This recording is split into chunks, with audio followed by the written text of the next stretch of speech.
can cure it. All sin can be removed from our soul, not by belief in Jesus' blood or any of those other things, but through a process with God. All sin can be removed from your soul. Yeah. So the mere fact that we are sinners means relatively nothing to God, in the sense that God knows that all of us can get out of it. And God knows that while we're sinners, we're going to bear the consequences of the sin, which are always going to be pain and suffering. But God knows that we can actually step out of that place. And the mere fact that we're sinners makes us no less God's children than if we were doing everything right. Yeah. From God's perspective, we're still his children. And when you think about it, of course that makes sense. Any person who's ever had a child here on earth generally feels that whether their child is a disobedient person or a person who's obedient, although often sometimes not the case, but most parents would go, they're still my child. I still care about them. I still love them. I still want, to see the best for them and all those kind of things. Even if they're choosing to go off the rails, I would still like to see them do the best. Now, unfortunately, a lot of parents want to punish them for all of that, and I don't agree with any of that. But the average parent, before they reach that stage, generally still feels like the disobedient child is still their child, just as God does. And to call a person who is disobedient no longer a son of God or a daughter of God is the beginnings of a very dangerous road, both in terms of their blasphemy towards God, but also in terms of the depth of damage that is done to the psyche of a person who accepts such a belief. Okay, let's continue. The Father's mercy is for all, and if certain of his children do not choose to seek and receive the divine love, which, when possessed, will make angels of them, yet they are his sons, and will, in the fullness of time, or before the time of the great consummation, become pure and happy beings, as were the parents before the fall. So here I'm saying there's these two hopes. Both hopes are good. There's not such thing as, everlasting damnation in hell and then the other hope. The reality is, whether you're religious or not, you have the hope of becoming the perfect human, just as Ammon and a man were before the fall, which was the fall into sin that occurred, and the subsequent pain and suffering that resulted. All of us have ahead of us that hope, no matter what we choose. There's the second class of people who will choose to receive God's love, and then they will have the hope of the divine angel. But that's even better again. It's all good news. It's all good news. There's no bad news in our long-term future. It's just what we decide to do and how long it takes to engage both, or one or both of those particular futures. And what I feel happens is that when religious faiths create belief systems where there's either this good future or a bad future, now there's heavy manipulation of the individual's will. They are creating these belief systems in order to manipulate and control the individual. The reality is there is only good. There is only good ahead of us. That is it. And you can be an atheist or a believer in God or whatever. It makes no difference. You have just as much hope ahead of you, in one way or the other. There is only one difference, and that is, if you choose to engage a relationship with God, there's even better things ahead of you after that.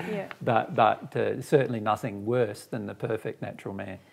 Yeah, and I feel that is just such a beautiful truth of the way God's constructed our universe, his universe, but that we live in, that every single part of it is designed to lead us towards a good future.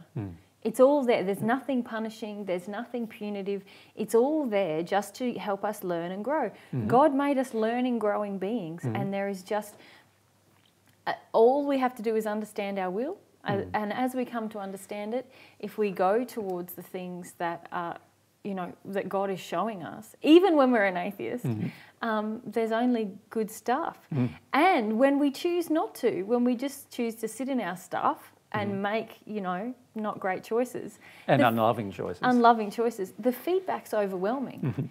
And that's all there just to help give us a wake-up call to go, make a different choice.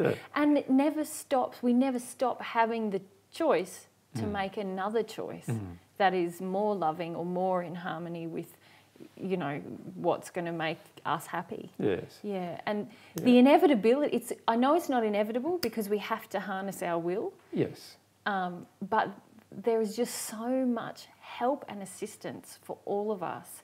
And it is inevitable in some ways, given the length of time, you know, over tens or hundreds of thousands of years, eventually you're going to come to the recollection that you'll either become the perfect natural man or you'll become an angel of God. Either way, you're going to do it over, because the way all of God's universal laws are always acting towards your correction. That's why I sort of feel like it's inevitable, you know, it's going to happen. God created us with a pain, you know, with pain mechanisms so that we would eventually make another choice. And redemption is inevitable. Yeah, I love that. Yeah. And I also feel that the world's religions aren't very clever at all.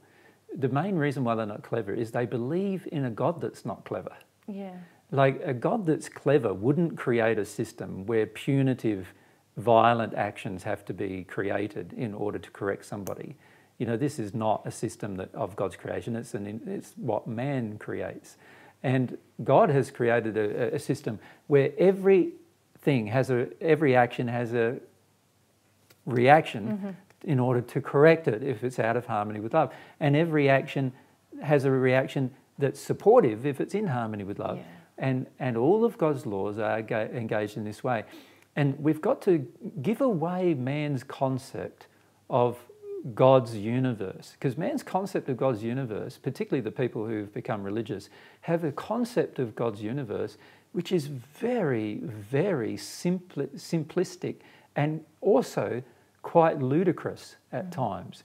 And to think that a person who has the ability to create our own body, which is an intricate operation of you know, in terms of an intricate animal, you know, like the body is, the animal part of us, the body, the physical body, is an intricate design full of wonder and amazing capabilities.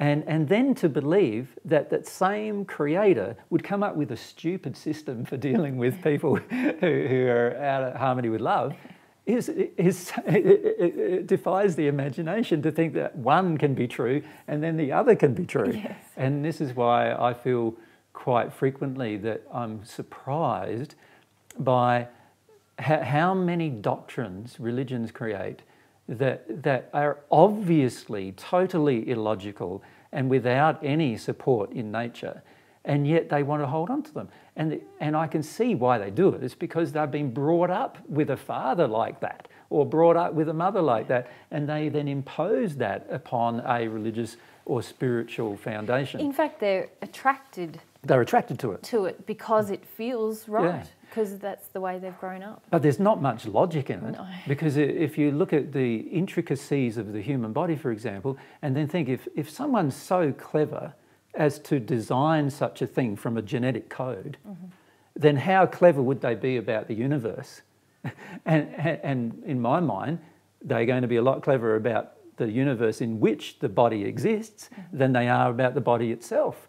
And so that tends to suggest to me that if anything doesn't come across as very, very clever in terms of the way we examine the universe and come up with theories about how God works and operates it, then we need to discard that teaching and throw it out the door, because in the end, it's proof that if it's not more clever than the human form is itself in the way it operates, then obviously there must be a problem. Yeah. It's not attributed to a God who's more clever than the creation. Yeah.